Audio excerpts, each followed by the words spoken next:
الله أكبر الله أكبر الله أكبر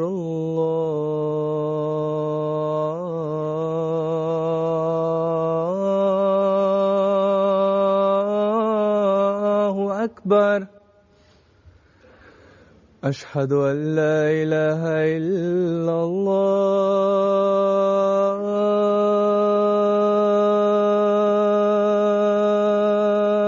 الله أشهد أن لا إله إلا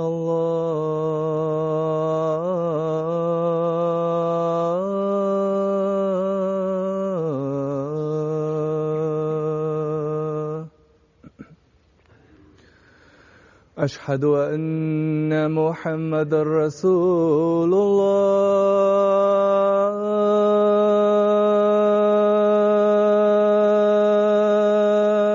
الله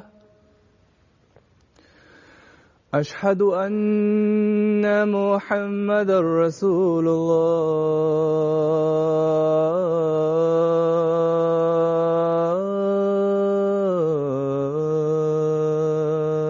الله حي على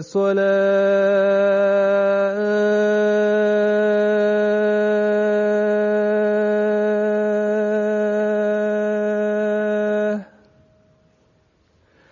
حي على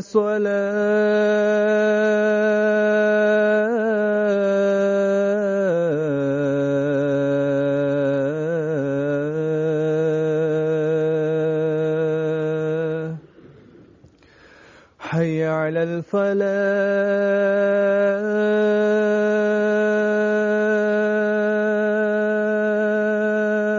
الفلاح حي على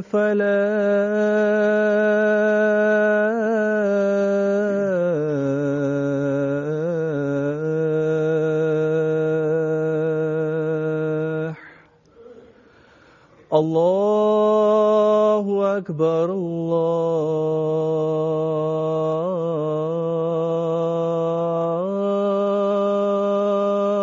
الله أكبر لا إله إلا الله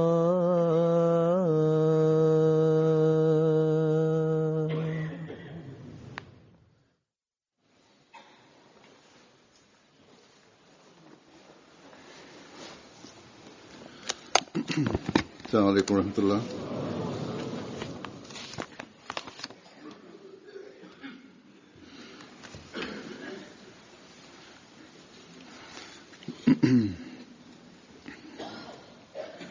أشهد أن لا إله إلا الله وحده لا شريك له وأشهد أن محمدًا عبده ورسوله أما بعد فأعوذ بالله من الشيطان الرجيم بسم الله الرحمن الرحيم الحمد لله رب العالمين الرحمن الرحيم مالك يوم الدين إياك نعبد وإياك نستعين اهدنا الصراط المستقيم صراط الذين أنعمت عليهم غير المغضوب عليهم ولا الضالين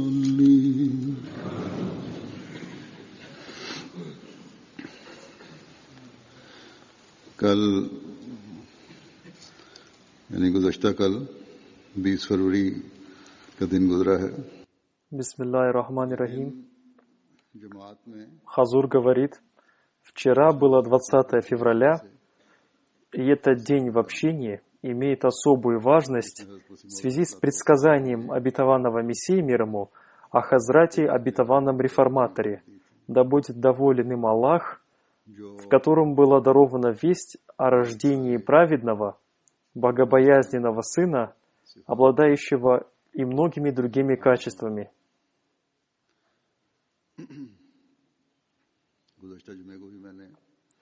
В прошлой пятничной проповеди я упомянул о знамениях Хазрата обетованного Мессии мир ему. И поскольку сегодняшняя пятница, ближайшая к 20 февраля, я счел уместным упомянуть о предсказании об обетованном реформаторе, которое обетованный Мессия мир ему считал одним из самых великолепных предсказаний.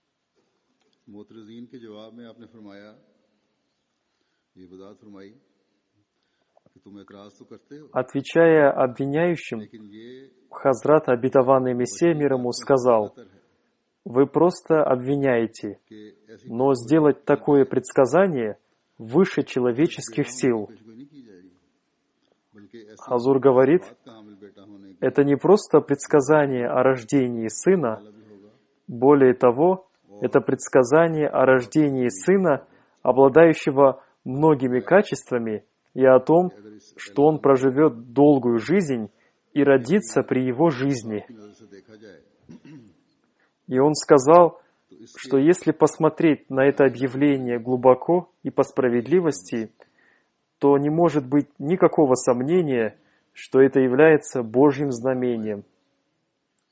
कि अगर शक हो И обращаясь к обвиняющим его, он изрек: ऐसे ही निशान पर मुश्तमिल «Если вы сомневаетесь в этом, то представьте такого рода предсказание, в котором было бы такого же рода знамение.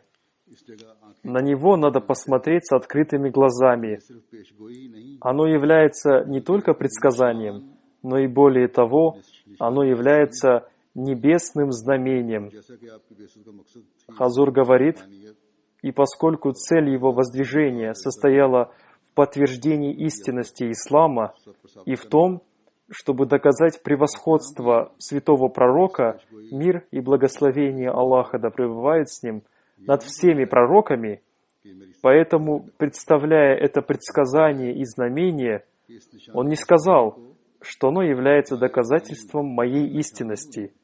Более того, он сказал: это знамение благородный всеславный Бог явил для подтверждения истинности и величия нашего благородного, сострадательного, милосердного пророка Мухаммада, избранника, мир и благословение Аллаха да пребывает с ним. На самом деле, это знамение высочайшее, оно более достойное, более совершенное, более превосходящее, более полное и более законченное, чем знамение оживления мертвого. Хазур говорит, и разъясняя это, он изрекает: оживить мертвого — всего лишь попросить вернуть одну душу на короткое время. Как об этом написано в Библии о Хазрате Исе, мир ему, и некоторых других пророках. Хотя и против этого также существует возражение возражающих. И даже если мы поверим в оживление мертвого, то какую пользу это могло принести миру? Но здесь, по милости и благоволению Всевышнего Бога и по благословению Хазрата Печати Пророков, мир и благословение Аллаха да пребывает с ним, Всевышний Бог, приняв мольбу этого искреннего, обещал воздвигнуть такую благословенную душу, чьи явные и скрытые благословения будут распространяться по всей земле. И он изрекает: «О люди, я ничего из себя не представляю и не имею никакого значения. Тот, кто нападает на меня, на самом деле хочет напасть на моего Пречистого и того, кому я повинуюсь, моего благородного пророка, мир и благословение Аллаха да пребывает с ним. Но он должен помнить, что он не может покрыть прахом солнце. Более того, прах покроет его голову, глаза, лицо, и унизит его, и опозорит его. Честь и достоинство нашего благородного посланника, мир и благословение Аллаха да пребывает с ним, нисколько не уменьшается из-за вражды и ненависти к нему. Более того, Всевышний Бог еще больше явит Его величие и достоинство. Разве вы можете воспрепятствовать восходу солнца перед молитвой фаджр? Вы также ничем не сможете навредить солнцу правдивости святого пророка, мир и благословение Аллаха да пребывает с ним. Да избавит Всевышний Бог от злобы и скупости. Среди этих обвиняющих не мусульман были и мусульмане, которым он бросил вызов и предостерег. Как мы знаем, согласно этому предсказанию, этот обетованный сын родится в марте 1889 года. И для установления превосходства ислама и достоинства и величия святого пророка, мир и благословение Аллаха да пребывает с ним, он совершит такие великие дела, которые признали и другие люди, и которые будут помнить до скончания мира. Прежде чем я расскажу о некоторых из этих выдающихся дел, я считаю необходимым представить вашему вниманию слова этого предсказания, чтобы для нас стало ясно его величие, достоинство и истинность. Хазрат, обетованный Мессия, мир ему, своей рукой написал объявление от 20 февраля 1886 года под заголовком «Послание сияющего светильника, содержащее в себе много знамений Владыки Всевластного», которое было издано в качестве приложения к газете «Рияз-и-Хинд», «Сад Индии», Амритсар от 1 марта 1886 года. В этом объявлении он написал: «Первое из всех этих трех видов предсказаний, которые подробно описаны в этой брошюре, связано с этим искренним лично. Сегодня, 20 февраля 1886 года, по Григорианскому календарю, соответствующее 15-му Джамадиуль-Аваль, относительно коротко, в качестве примера Божьих слов будет написано в этом объявлении, а подробно будет написано в брошюре, иншаллах. В первом своем откровении Всевышний Аллах Всемогущий, Всевластный, Милосердный, Святейший, Величайший, Всевластный над всякой вещью, обладающий наивысшим достоинством, имя которого наиболее почитаемо, обратившись ко мне в откровении, изрек: «Я даю тебе знамение милости согласно тому, о чем ты просил меня. Я слышал твой плач и твои молитвы, и я милосердно принял их, и я сделал твое путешествие в Хушиарпур и Лудзияну благословенным. Тебе дается знак могущества, милосердия и близости, и тебе даруется знак милости и благодеяния, и тебе даруется ключ победы и успеха. О преуспевающий, мир тебе! Бог сказал тебе это для того, чтобы стремящиеся к жизни были спасены от когтей сатаны, и чтобы находящиеся в могилах вышли из них, и чтобы честь ислама и знамения слова Аллаха были явлены, и для того, чтобы истина пришла со всеми своими благословениями, и чтобы ложь ушла со всеми своими бедами, и для того, чтобы люди поняли, что я всевластен и делаю, что угодно мне, и чтобы они убедились, что я с тобой, и для того, чтобы все те люди, которые не верят в существование Бога и смотрят на Бога, Его религию, Его книгу и Его пречистого посланника Мухаммада, избранника, мир и благословение Аллаха да пребывает с ним, взглядом отрицания и отвержения, увидели ясное знамение, и чтобы были выявлены грешники. И тебе, даруется благовестие о том, что тебе будет дарован красивый и чистый сын, тебе будет дарован непорочный сын. Он будет от твоего семени и твоим потомкам и продолжателем твоего рода. Здесь Всевышний Аллах удалил всякого рода сомнения о том и говорит, что он будет его сыном, а не из числа более поздних потомков. Красивый и чистый мальчик будет твоим гостем. Его имя Ан-Муаэль и Башир. В книге Итог Атама это предсказание написано полностью на арабском языке, и это имя написано как Амануэль, то есть основной версией является Амануэль. Ему дарована святая душа, и он будет очищен от всякой нечистоты. Он является светом Аллаха. Благословен тот, кто придет от Бога. С ним милость, которая придет вместе с ним. Он будет господином величия, блеска и богатства. Он придет в мир из благословения своей души, подобной душе Иисуса, и Духа истины. Он исцелит многих страждущих. Он является Словом Аллаха, потому что Его милосердие и Его нетерпимость к ширку, многобожию, направила Его по Своему благородному Слову. Он будет очень умным, мудрым и мягкосердечным, и наполнен духовными и мирскими знаниями. И из 3 он сделает 4. Понедельник — благословенный понедельник. Любимый, почтенный и дорогой сын. Проявление первого и последнего. Проявление истины и величия. Словно Аллах спустился с неба. Его нисхождение будет благословенным, и посредством него будет явлено проявление Божьего величия. Свет идет, свет, который является помазанником Божьего угождения. Мы внушим в него свой дух, и он будет под сенью Бога. Он очень быстро вырастет и станет освободителем пленников. Он станет известен во всех уголках земли, и народы получат у него благословение.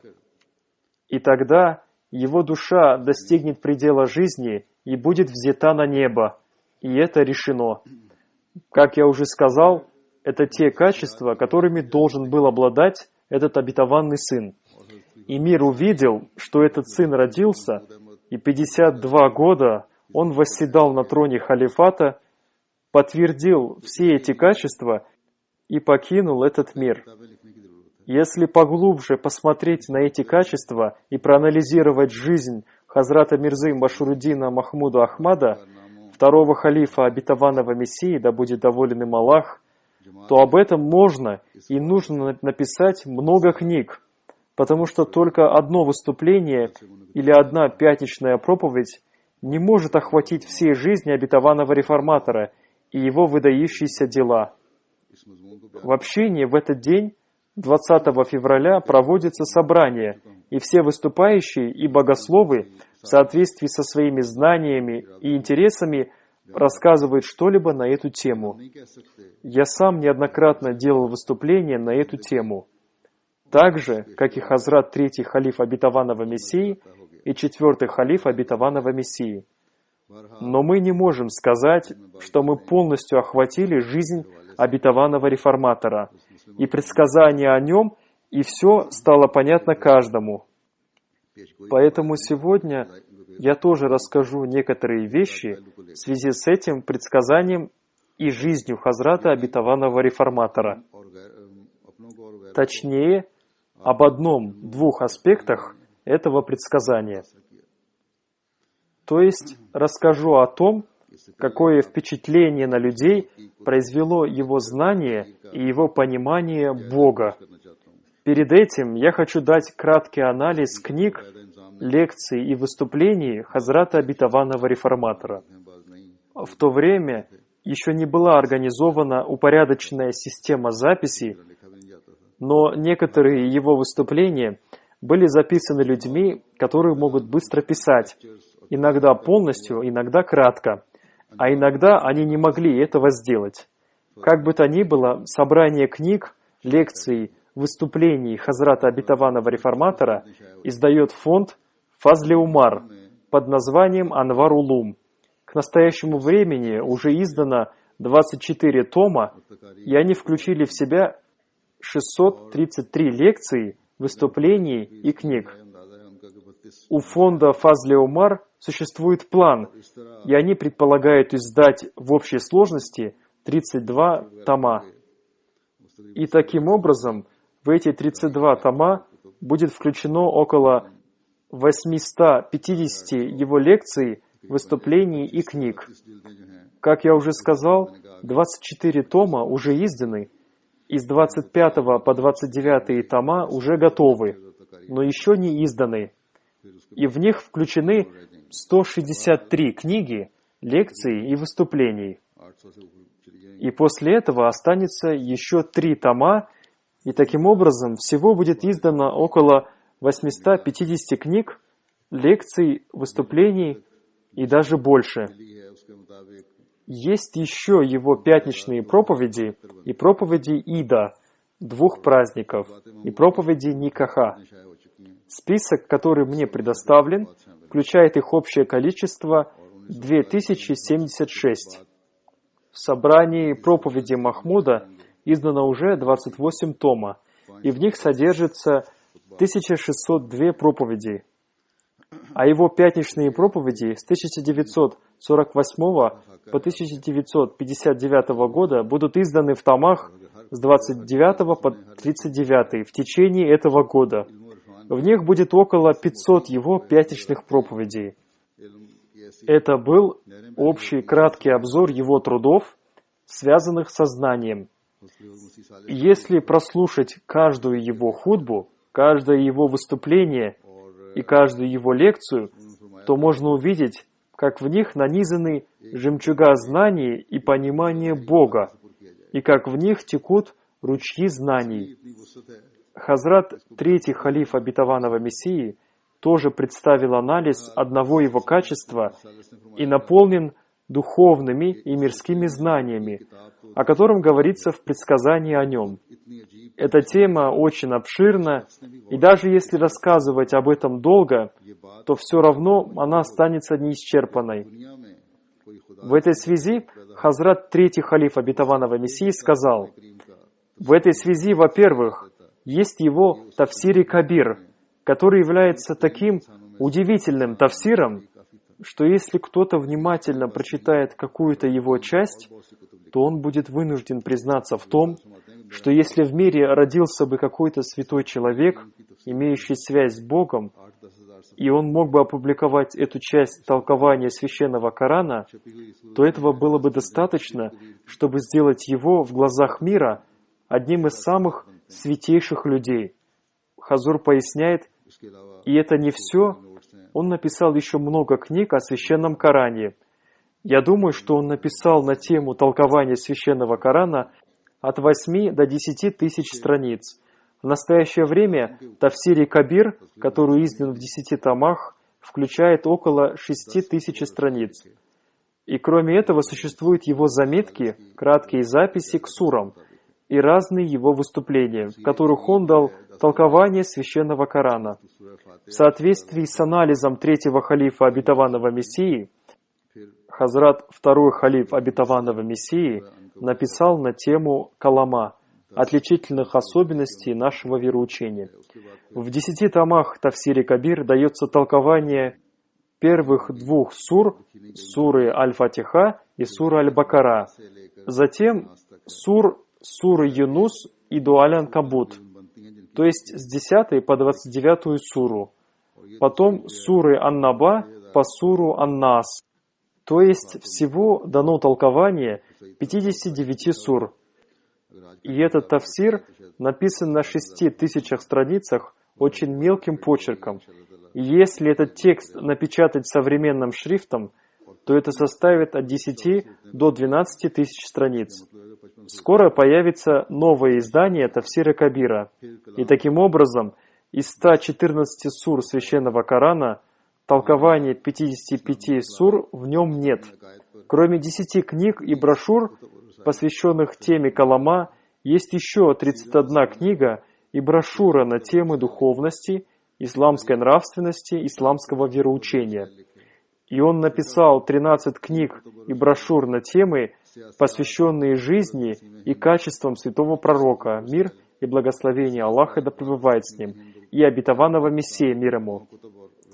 И 4 его книги посвящены истории ислама, 3 книги на тему фикха, 25 книг и брошюр до раздела Индии и 9 после раздела Индии и появления Пакистана посвящены политическим вопросам, и 15 из них на тему Кашмира.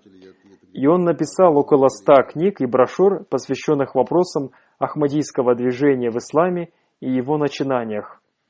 И кроме этого, есть еще много тем, на которые он написал книги и брошюры. Их общее количество составляет более 800. Третий халиф обетованного Мессии написал, что если посмотреть на его качество и прочитать его книги, то можно увидеть, что он наполнен духовными и мирскими знаниями.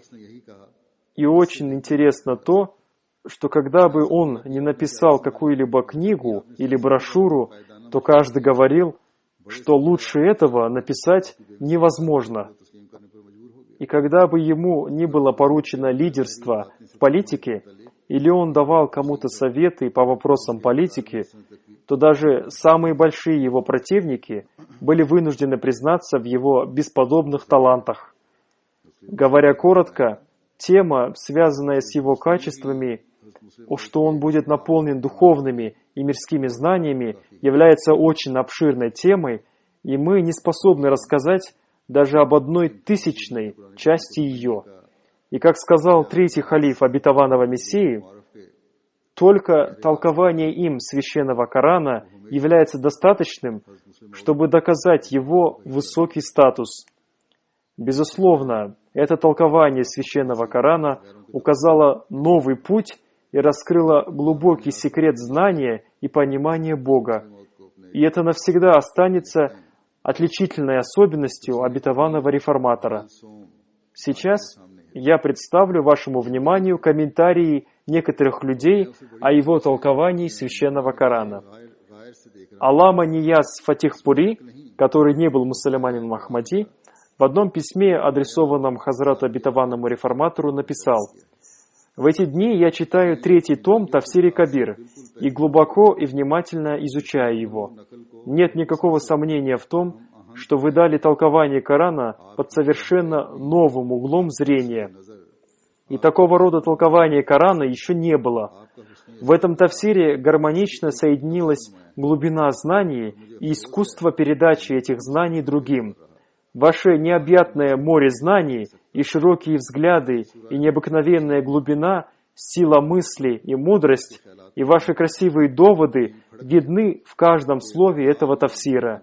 И я очень сожалею о том, что я до сих пор не знал об этом. О, если бы я мог видеть все тома вашего тафсира!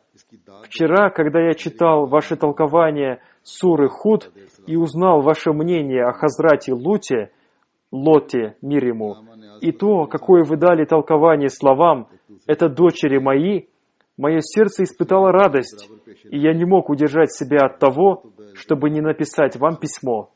Вы дали толкование, отличное от всех других толкований, и я не в состоянии воздать вам должное за это.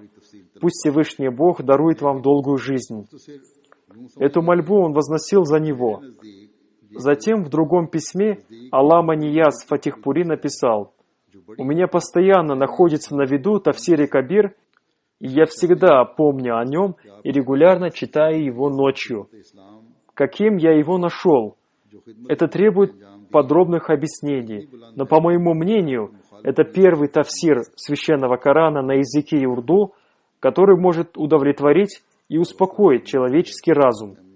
Нет никакого сомнения в том, что ваша община изданием этого тафсира священного Корана совершила такое высокое служение исламу, что даже ваши враги не могут отрицать это.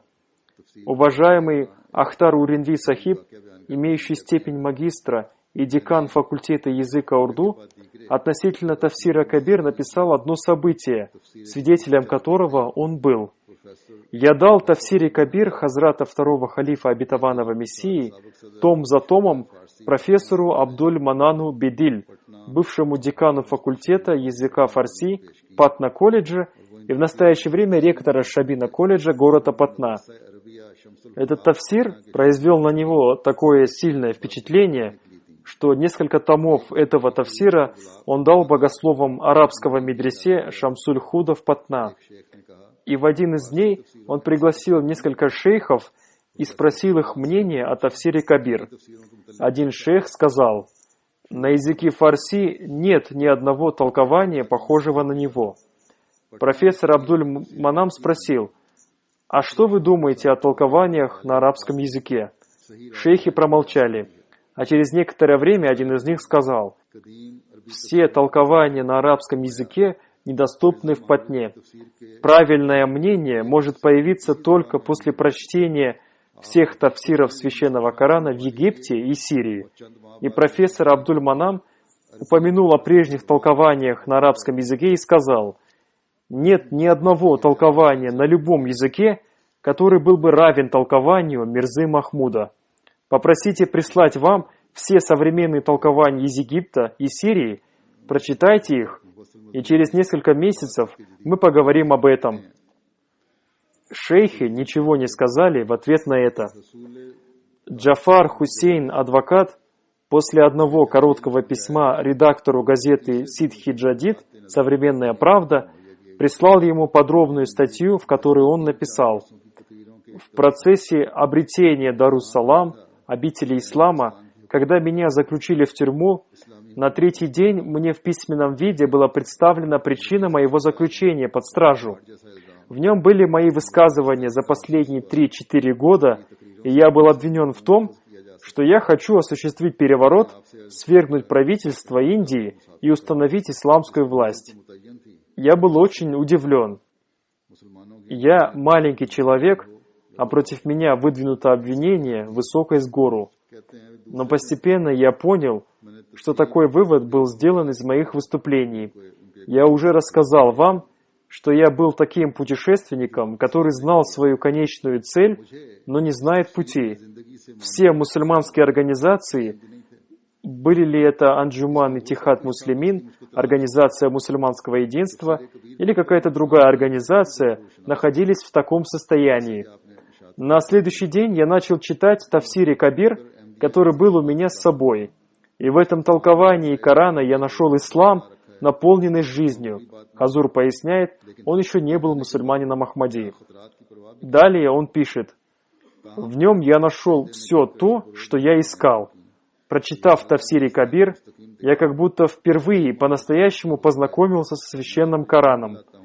Как вы сами сказали, Хазур поясняет, он обращается к редактору газеты, оставить свое прежнее верование и входить в ахмадийскую общину было непросто, поскольку исламские богословы сделали из этого что-то очень страшное, но никто не думает об опасности, когда для него раскрылась истина. Тем не менее, я днем и ночью стал обращаться к Аллаху с мольбой: «О Аллах, укажи мне прямой путь». Я находился в этом состоянии несколько месяцев. Уверяю вас, что место моих поклонений неоднократно становилось мокрым от слез, и я стал твердо убежден в том, что мои молитвы были приняты, потому что я укрепился в своем веровании в том, что Ахмадият — это истина. И в одном письме Хазрату Мия Васиму Ахмаду я выразил просьбу, что я хочу дать баят. Большая часть моего заключения прошла в Искандерабаде. Тамошний начальник тюрьмы был мусульманином и имел тягу к знаниям. Сотрудники тюрьмы в курсе всей корреспонденции заключенных, потому что письма отправляются после их подписи. И хотя это нехорошо, но по причине малой смелости я всегда старался, чтобы сотрудники не знали, что я писал письма в Кадьян. Маджлис Иттихадуль Муслимин Хайдарабад, объединение мусульман Хайдарабада, Хазур поясняет, это Хайдарабад в Индии, а не в Пакистане, была общиной, которую любили все мусульмане. И все сотрудники тюрьмы любили меня и были преданы мне. Хазур поясняет, поскольку он был членом этой организации. И хотя никто не мог встречаться со мной, кроме охранников, без ведома руководства тюрьмы, мои письма отправлялись в Кадиян. Но о письме, пришедшем из Кадияна, обязательно знал начальник тюрьмы. И когда пришло письмо из Кадияна, вместе с анкетой Баята, никаких секретов больше не осталось. Начальник тюрьмы пришел ко мне вместе с этим письмом и анкетой Баята. Он говорил со мной, проявляя сочувствие, и сказал: «Что вы делаете? Оставьте это толкование священного Корана, я дам вам толкование Молви Абул Калама Азада и Мауланы Маудуди, и ваше представление исправится». И таким образом он представил мне эти два тафсира, которые на самом деле являлись переводами Корана, и только в некоторых местах были толкования. Прежде чем я отправил заполненную анкету Баята, я прочитал эти два тафсира. У человека, прочитавшего тафсир и Кабир, появляется способность критиковать другие толкования. И я сообщил начальнику тюрьмы, что в этих тафсирах есть такие-то и такие-то неясные места. И есть такие-то места, в которых неправильный перевод, и такие места, в которых ограничено значение. Мне было легко это сделать, потому что в тафсире Кабир есть словарь арабских слов и их толкование. Не прикоснется к нему, мудрости его, никто, кроме очищенных. Сура 56, аят 80. Я написал об этом подробно, чтобы снять обвинение в том, что я поспешил дать баят. То есть он прочитал тафсиры Кабир и тафсиры других людей и сделал анализ, и все понял. Он пишет: «После этого я заполнил анкету баята и начал молиться и опасался, примут мой обет верности или нет. Мои сомнения оказались правильными. Халиф времени, прежде чем принять обет верности, расспросил обо мне и сказал: обязанностью мусульманина Ахмади является быть верным своему правительству и действовать в рамках закона. В ответ я написал: толкование Хазура сделало все это начертанным на моем сердце. А через несколько дней мне пришло сообщение из Кадияна, что мой обет принят, и я простерся ниц в мольбе. Затем он пишет: в одном месте тафсире Кабир я прочитал, что тот халиф, который будет обетованным реформатором, станет освободителем пленников. И я попросил Хазура, чтобы он помолился о моем освобождении. Хазур поясняет, он все еще находился в тюрьме. Хазур помолился и сказал: пусть Всевышний Аллах создаст условия для вашего освобождения. И через несколько дней после этого я был освобожден. Таким образом, я являюсь живым подтверждением истинности предсказания о том, что обетованный реформатор станет освободителем пленников. Мыслящие люди Запада из Америки и Европы тоже написали о толковании Корана обетованным реформатора. И я приведу один пример этого. A.G. Arbery, который является востоковедом из Великобритании, и он знал арабский язык и язык фарси, и знал об исламе, пишет: этот новый перевод и толкование священного Корана является большим делом. Хазур поясняет, он говорит о пятитомном комментарии к священному Корану на английском языке. Настоящий том является первым этапом этого выдающегося дела. 15 лет назад богословы-исследователи Корана начали это великое дело, которое продолжалось под руководством и при поддержке Хазрата Башируддина Махмуда Ахмада. Это было делом высокого уровня. То есть был издан арабский текст священного Корана, его английский перевод и вместе с ним небольшое толкование аятов. Первый том содержит первые 9 сур священного Корана. В начале его есть большое предисловие, которое написал сам Хазрат Мирза Башируддин. В этом предисловии написано, что все то, о чем написано в этом толковании, является представлением знаний и мудрости, содержащейся в книгах основателя Ахмадийской общины Хазрата Обетованного Мессии мир ему, и затем первого халифа Обетованного Мессии и его самого, являющегося вторым халифом Обетованного Мессии. Поэтому мы можем сказать, что этот перевод и толкование является верным представлением понимания Корана Ахмадийской общиной. И об этом пишут и арабы. Так, доктор Анас из Сирии написал: «Чтобы найти истину и свет, я прочитал много книг и толкований Священного Корана, разных богословов. Например, среди них были тафсиры и толкования Султану Арифин, Мухюддин ибн Араби и Мухаммад бин Али аль-Хатами Атаи, но ни в одном тафсире я не нашел такую красоту и такого наслаждения, которое я нашел в тафсире Мирзы Башируддина Махмуда Ахмада. Я искал толкования о видениях, которые ощутили мои душа и тело. Затем, когда я прочитал тафсире Кабир на веб-сайте Ахмадийской общины, я увидел ахмадийский свет и истину и правду, которые привлекли мое сердце к себе.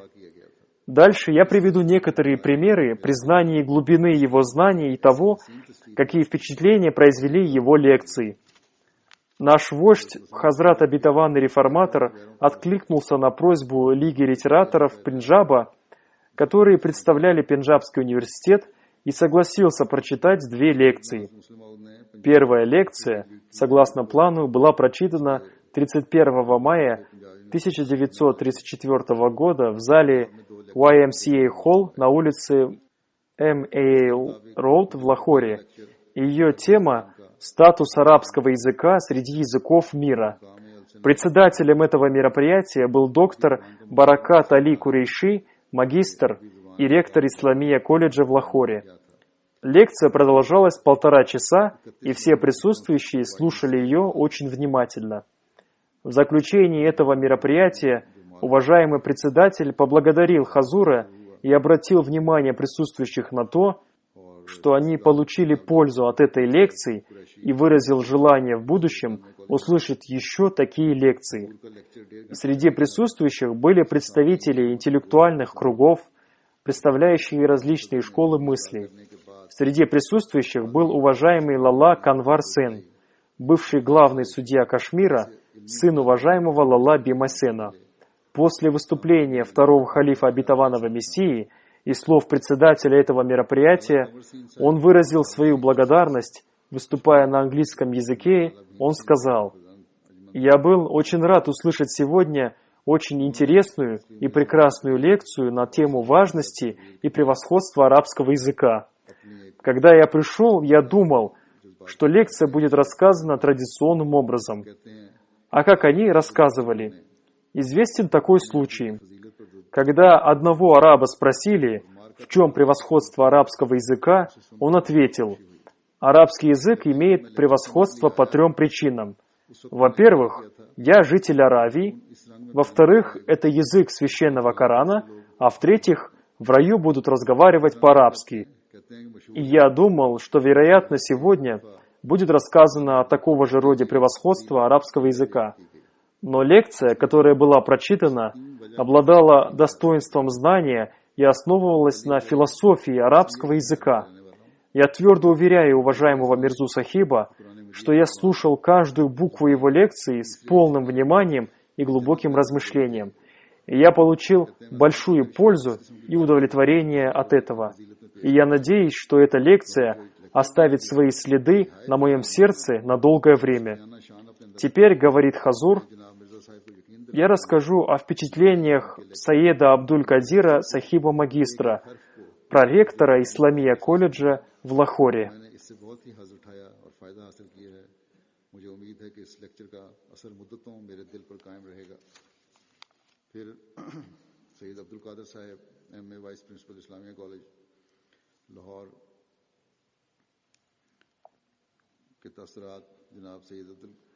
Уважаемый Саед Абдуль-Кадир был деканом исторического факультета Исламия колледжа в Лахоре. Он написал заметки на тему «Ислам и коммунизм» в газете «Sunrise. Восход» от 24 марта 1945 года. И часть этих заметков приводится, я привожу здесь. В них написано: «Я имел честь слушать лекцию главы Ахмадийской общины, Хазрата Мирзы Башируддина Махмуда Ахмада на тему «Экономическая система ислама и коммунизм». Эта лекция, подобно другим его лекциям, содержала мысли и знания, наполненные большим объемом информации и заостряющие мысли человека. Мирза Сахиб обладает способностями, дарованные ему Богом, и он владеет всеми аспектами этой темы. Поэтому его мысли заслуживают того, чтобы мы оценили их и обратили на них внимание. Очень необходимо раздать эту книгу другим людям. Обычно люди думают, что теорию экономической структуры ислама представил Маудуди, тогда как задолго до него Хазрат Обетованный Реформатор, да будет доволен им Аллах, прочитал лекцию на эту тему, которая издана в виде книги, и она переведена также и на английский язык.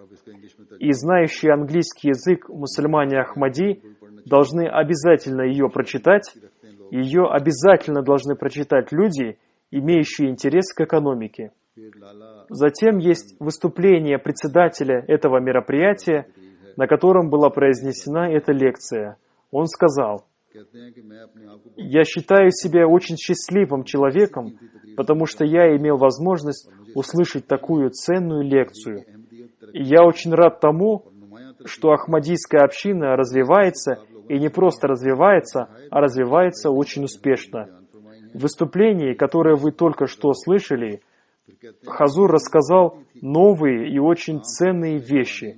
Я получил большую пользу от этого выступления. И я считаю, что вы тоже получили много пользы от этой ценной информации и знаний. Моей ошибкой было то, что я считал, что ислам заботится только о мусульманах и нисколько не заботится о немусульманах. Но, услышав сегодня выступление халифа обетованного Мессии, я узнал, что ислам дает учение о равенстве всех людей, и я был очень рад услышать это. Я спрошу у своих немусульманских друзей, в чем проблема, что они не могут оказать честь и уважение такому исламу. Я повторно и сотни тысяч раз благодарю Хазрата, главу Ахмадийской общины, за то, что он принес нам пользу своим выступлением, наполненным дорогим знанием. Это был только один фрагмент, подтверждающий его качество. Он будет наполнен мирскими и духовными знаниями, о котором говорилось в предсказании. Пусть Всевышний Аллах дарует нам возможность прочитать это сокровище знаний и глубокого понимания вещей, которые нам дал Хазрат Обетованный Реформатор. Я уже привел общий список всех тем, на которые он написал и о которых рассказал. Пусть Всевышний Аллах даст нам возможность извлечь из этого пользу и увеличить свои знания. Сегодня я прочитаю заупокойную молитву одного из сыновей Хазрата Обетованного Реформатора. Его мамой была Хазрат Сара Бегам из Бихара, и его звали уважаемый Сахибзада Мирза Ханиф Ахмад Сахиб. Он скончался 17 февраля в 9:30 утра в Институте сердца Тахир. Ему было 82 года. Инна лилляхи, ва инна иляйхи роджиун. Он был моим дядей, говорит Хазур. Он родился 24 марта 1932 года. Хазрат Обетованный Реформатор всех своих сыновей еще в детстве посвятил служению религии. И в соответствии с этим он прошел все этапы обучения и воспитания. Он получил религиозные знания в медресе Ахмадия и университете миссионеров в Кадьяне. Он экстерном сдал экзамены средней школы и в 1958 году сдал экзамены на степень бакалавра. В 1962 году он закончил юридический колледж Лахора и получил звание юриста. Ему это было разрешено вторым халифом Обетованного Мессии, но при условии, что он не будет работать юристом. В 1962 году он поехал за рубеж, чтобы служить общине. И он имел честь служить общине в качестве директора Ахмадийской средней школы в Сьерра-Леоне в 1962 по 1969 годы. Он был человеком знания. В течение 20 лет он занимался изучением и сбором писаний и изречений обетованного Мессии мир ему, и всех его стихотворений на урду, арабском языке и фарси, а также его откровений, связанных со священным Кораном.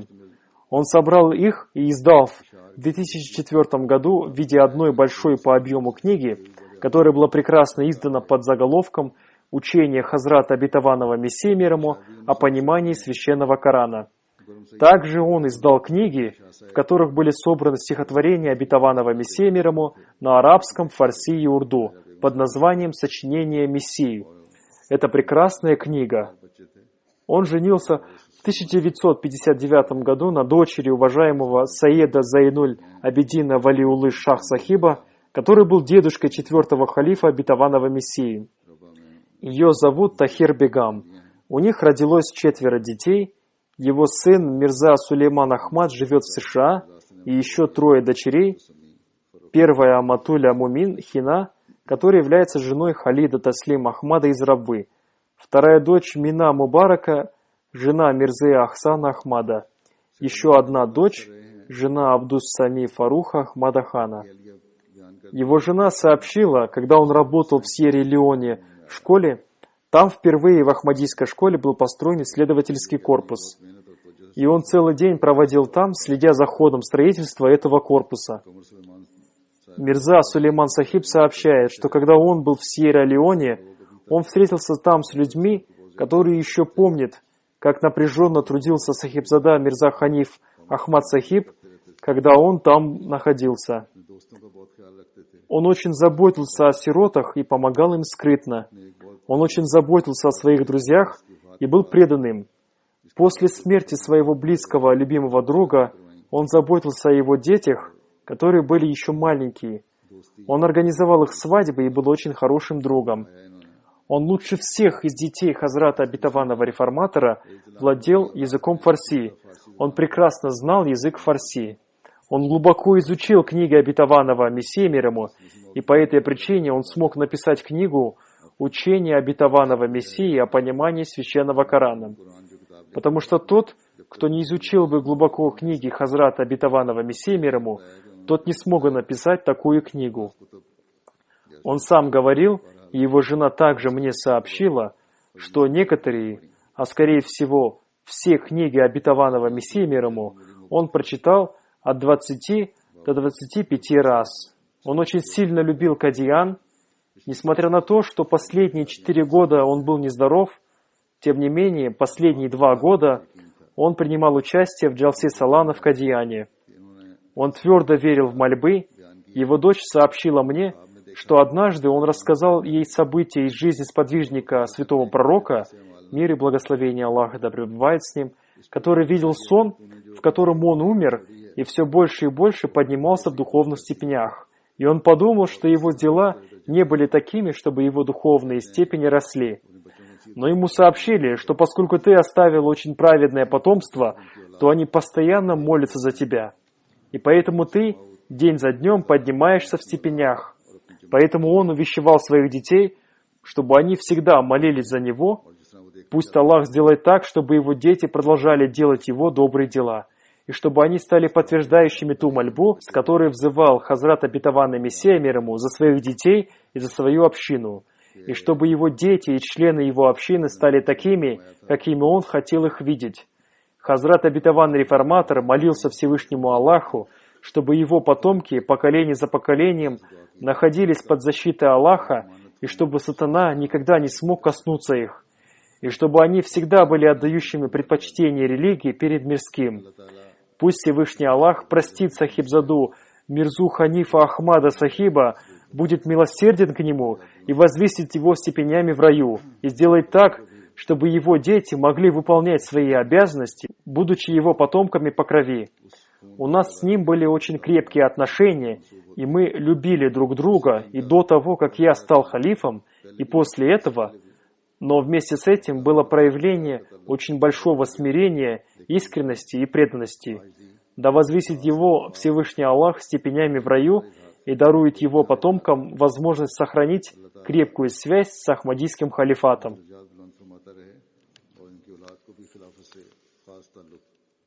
रखने की तौफीक अता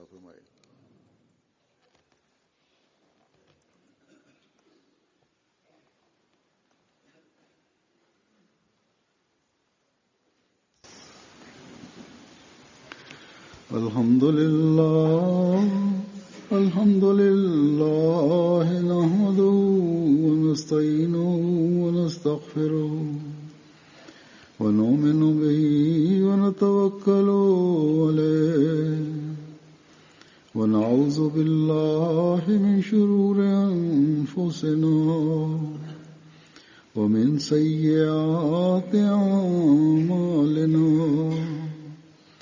من يهده الله فلا مضل له ومن يضلل فلا هادي له ونشهد أن لا إله إلا الله ونشهد أن محمدا عبده ورسوله عباد الله رحمكم الله إن الله يأمر بالعدل والإحسان وإيتاء ذي القربى وينهى عن الفحشاء